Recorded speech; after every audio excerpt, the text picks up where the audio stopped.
ప్రశ్న: భగవానుడు బోధించిన ఈ ఆధ్యాత్మ శాస్త్రము ఎట్టిది? ఉత్తరము: అతి రహస్యమైనది, గుహ్యతమం. దానిని అర్జునునికి ఏల బోధించెను. అతడు పాపరహితుడు అనగుడు కనుక. ఈ బోధ నెరుంగుట వలన కలుగు ఫలితమేమి? దాని నెరుంగుట వలన మనుజుడు జ్ఞానవంతుడు కృతకృత్యుడు కాగలడు. కావున జ్ఞానవంతుడగుటకు కృతకృత్యత్వమును బడయుటకు ఉపాయము ఏమి అని తేలుచున్నది. భగవానుడు బోధించిన ఈ పరమార్థ రహస్యములను చక్కగా అవలంబించుటయే అందులకు ఉపాయము.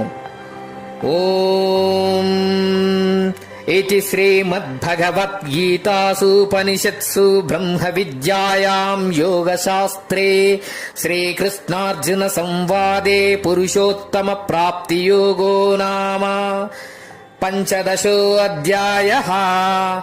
ఇది ఉపనిషత్ ప్రతిపాదకమును, బ్రహ్మ విద్యయు యోగ శాస్త్రము